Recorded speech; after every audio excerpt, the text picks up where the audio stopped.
You're listening to the Weekend Sport Podcast with Jason Pine from News Talk ZB.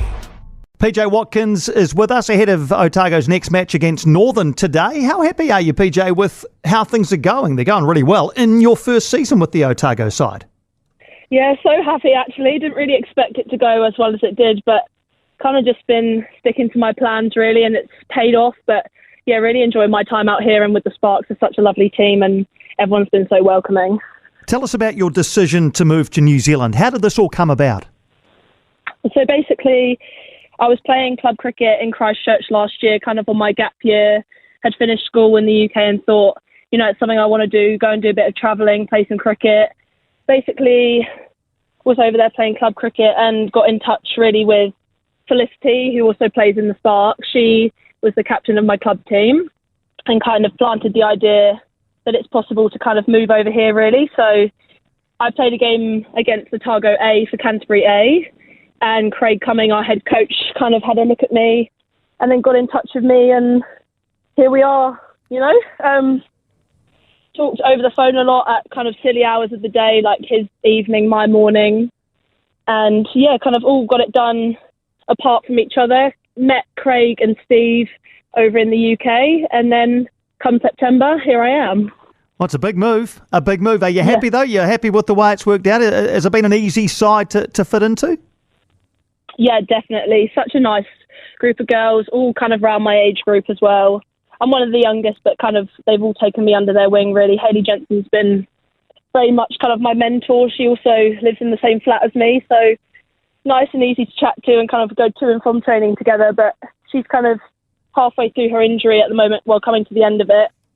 And she's been a great mentor for me, and Craig and Steve have been great at kind of getting me involved. But yeah, everyone's just super lovely. How different is the setup over here at Otago compared to what you were used to in the UK? In the UK, I was based down south with the Southern Vipers, and they kind of have an academy set up, whereas here they kind of have like the A team and age group rather than an academy. So at home, it wasn't really age-based. You kind of got to 21 and they'd look at kind of moving you on or keeping you on. But that's the only difference, really. It's the same thing like domestic cricket, but over here it's much better, I'd say, because it's televised and everything. So you get a lot more exposure, whereas at home it would only be live streamed on YouTube, really. So I feel like the opportunities out here are much better. Well, you certainly made an impact in your first game of the Super Smash, the first player in the history of the women's competition to take 4 wickets on debut. That was against Wellington just before Christmas. How important was it for you to make a contribution like that early?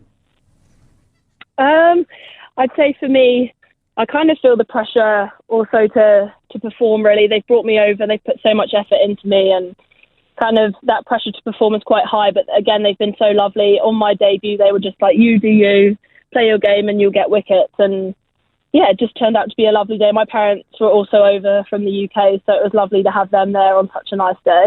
Outstanding. And what is your bowling strategy in T20 cricket? Obviously, you got plenty of wickets so far this season, but how do you strike the balance between bowling, wicket-taking deliveries and also trying to restrict runs? I think it all kind of comes down to scouting as well. We do a lot on kind of player matchups and what people can't play, and also me coming both over and around the wicket kind of helps me a lot, because that coming over the wicket, I'm angling across the batter, whereas coming round, I'm hitting the stumps. It all kind of depends on who I'm bowling at and the conditions and everything. But yeah, that's kind of what I go for. Susie's great captain to have also kind of at mid-off, giving me tons of advice. And yeah, it's been great to have her here. But yeah, for me, it's just coming round, coming over, strategy-wise like that. And then hitting the stumps has also worked for me. But yeah, it's all about kind of the preparation. And you mentioned Susie Bates there, obviously a hugely experienced player, you know, one of our favourite cricketers on this side of the world. How much influence does she have within the Otago side? Well, she's just full of knowledge, isn't she, really? She's got so much experience, and she's a great person to have around the team as well. Like, she's just full of fun and everything, and tons of advice she can give to all of us. But yeah, she's a great person to have. We haven't seen you too often with the bat so far in the Super Smash, but is you know, some I guess some late order runs something you feel you can contribute as well? Yeah, Craig's kind of always said to me, be aggressive. If I'm sitting at that kind of like 8, 9, 10 role, usually if we're setting the target, he just wants me to be aggressive, hit the gaps and hit big really. And it's quite nice to have that kind of guidance sitting in that part of the order. But yeah, he's always kind of said to me, be aggressive. And I kind of now know that that's my role, but hopefully get some more time with the bat and hopefully get more runs than I've got so far. And what's the long-term plan here, PJ? Is this a permanent move? Are you ambitious around perhaps representing New Zealand? Yep. So I have signed documents to become. Well, I'm a qualifying player at the moment. So I've signed away from England Cricket Board and signed on to New Zealand Cricket. So the qualifying time for me is 2 years, and then after that, I'd be able to represent the White Ferns. So yeah, for me, it's a long-term thing, hopefully. But yeah, I absolutely love it over here, like cricket-wise and lifestyle-wise. So for me, I do see it as a long-term thing. If Craig has me for more than a year, but we'll see. Well, that's outstanding. So when you made the decision to move, that was the goal. The goal was to come here, play some good domestic cricket, and put yourself in the frame for the White Ferns.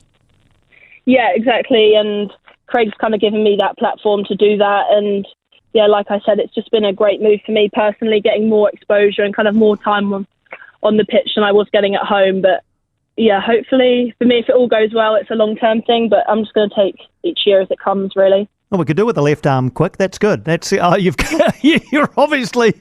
the right place. Well, you've started well, PJ. I know they're very keen on you there in Otago. Craig Cummings given me the inside word that they're very pleased with the way you're going so far. So, look, all the best for the rest of this summer, and we look forward to seeing how the next couple of years and beyond perhaps play out for you and for the White Ferns. Perfect. Thank you so much. For more from Weekend Sport with Jason Pine, listen live to News Talk ZB weekends from midday or follow the podcast on iHeartRadio.